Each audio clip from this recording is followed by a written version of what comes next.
नमस्कार,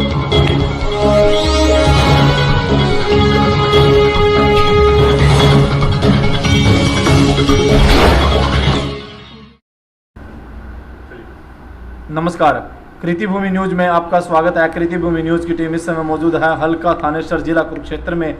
आज हम बात करेंगे जिला परिषद मेंबर से, जानते हैं उन्होंने 4.5 साल के शासन में अपने हल्के में क्या कुछ विकास किया है और किन किन दिक्कतों का सामना करना पड़ा है। जानते हैं हम, आज उनसे होंगे रूबरू। हाँ जी, कृति भूमि न्यूज में आपका स्वागत है। आपका नाम और आपके गाँव का? मेरा नाम राजेश कुमार, मेंबर जिला परिषद वार्ड 13, गाँव का नाम बारना, जिला कुरुक्षेत्र। लगभग 4.5 साल हो गए हमें जीतते हुए जी। और वार्ड 13 की जो समस्याएं हैं वो हम आवाज़ बिल्कुल हाउस में भी उठाते हैं जी। जब हमारी मीटिंग होती है चेयरमैन के समक्ष भी रखते हैं। आपके चेयरमैन कौन है? हमारे चेयरमैन जिला परिषद चेयरमैन श्री गुरदयाल सनेडी हैं।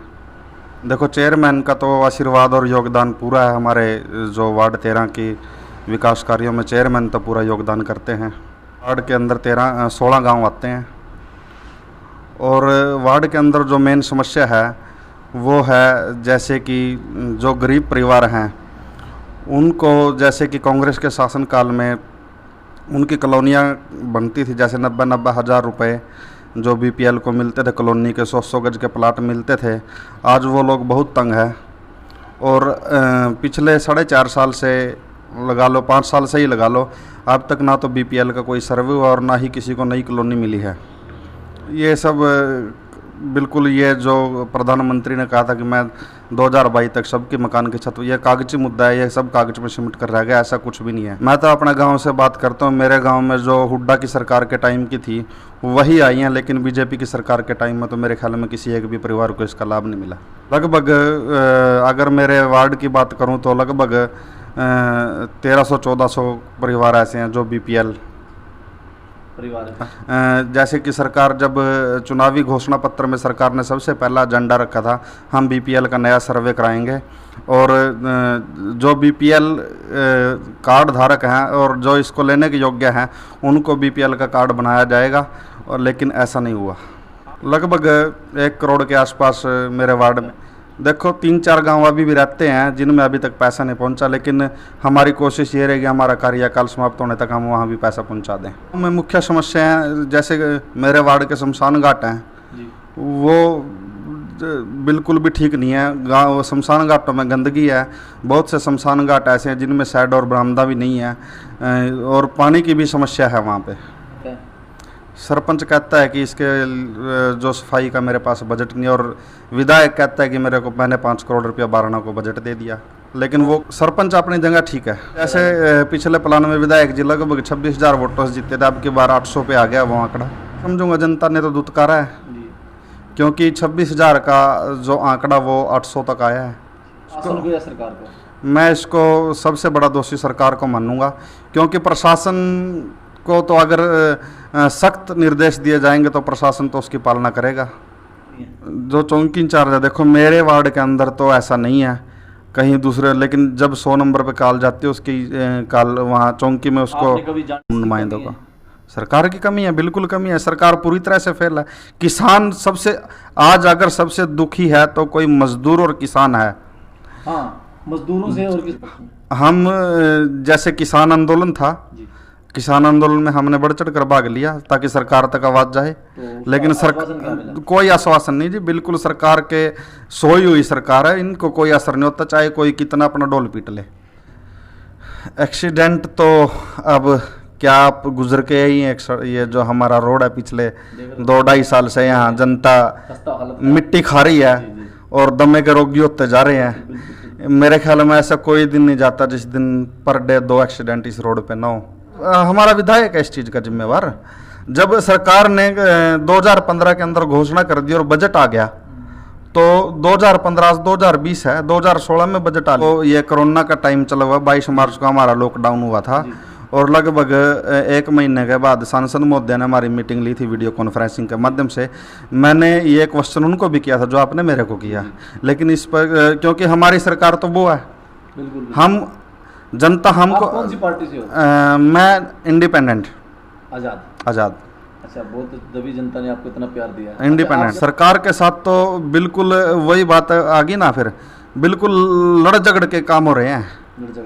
हाँ, और उसमें बहुत से काम अछूते हैं जो नहीं हो रहे, हमारे कहने से भी नहीं हो रहे।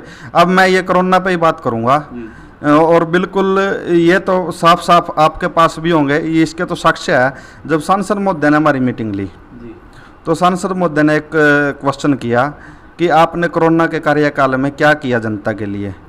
तो हमने बोल दिया भाई 1200 मास्क बांटे, इतना अनाज बांटा, इतना वो बांटा, और बोले आप माँ जी 6 क्विंटल संस्था के अंदर दिया। और आज भी हमारी जो जाट सभा जाट संस्था है वो कोरोना के लिए उन्होंने हॉस्पिटल के लिए अपनी बिल्डिंगों को दिया। तो मैंने ये क्वेश्चन सांसद महोदय से किया, श्री नायब सैनी जी, मैं सांसद महोदय जी आपने ये मेरे पे क्वेश्चन किया, मैं आपको ये क्वेश्चन वापस करता हूँ, आप बताइए आपने जनता के लिए क्या किया है। हम तो छोटे लेवल पे होते हुए भी जनता के बीच में है जी, और आपने इसको महामारी घोषित कर दिया, और हम जनता के बीच में या कोई भी सामाजिक संस्थाएं हैं जो अन्न जो भी जिस पे भी दिया जा रहा है वो दे रही है। बहुत सी सामाजिक संस्थाएं कुरुक्षेत्र में जिन्होंने गरीबों को राशन दिया। तो आप तो कोठी के अंदर हो, आप तो एक दिन भी मैंने जनता के बीच में नहीं दिखे।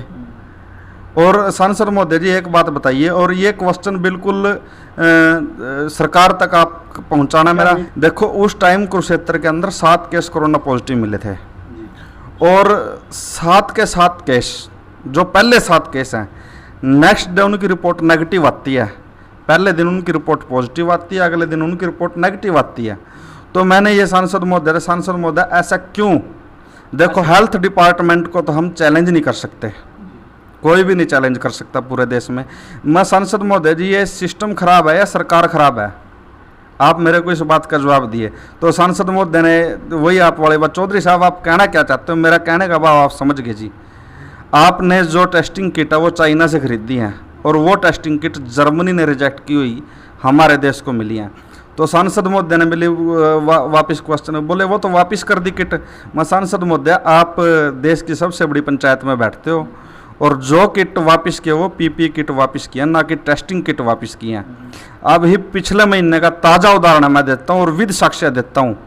मेरे दोस्त के लड़के का एक्सीडेंट हुआ 18 तारीख को, पिछले महीने की 18 जुलाई को, और वो चंडीगढ़ पीजीआई एडमिट हुआ।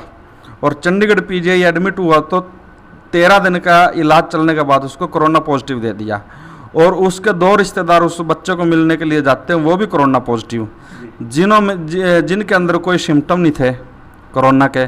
और उस लड़के का फादर 17 दिन लड़के के साथ कोरोना हॉस्पिटल के अंदर रहा है, बगैर मास्क के रहा है, और उसका ना कोई टेस्ट कराया। और लास्ट में जब टेस्ट उसकी रिपोर्ट नेगेटिव आती है, 149 पेशेंट हॉस्पिटल के अंदर थे।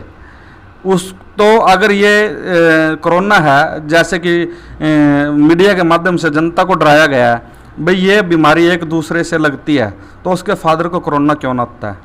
और जब मैंने सांसद महोदय से क्वेश्चन किया, सांसद महोदय ने एक बात कहा कि मेरा क्वेश्चन का आंसर दे दिया, ये कुरुक्षेत्र की कर्म भूमि है, यहाँ पर कोरोना नहीं होगा। आज सांसद महोदय कोरोना से पीड़ित होकर क्यों अपने होम क्वारंटाइन हो रहे हैं?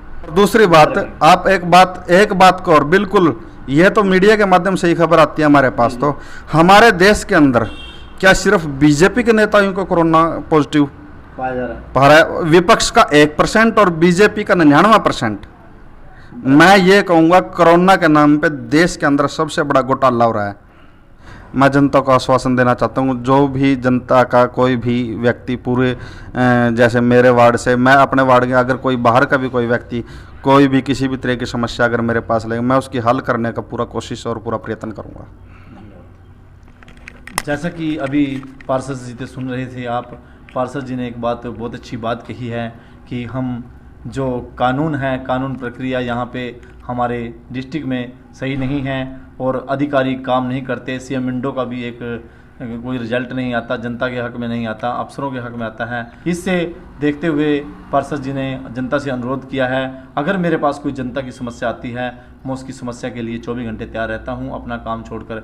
मेरे सहयोगी कैमरामैन प्रदीप के साथ देखते रहिए पल पल की रिपोर्ट। धन्यवाद।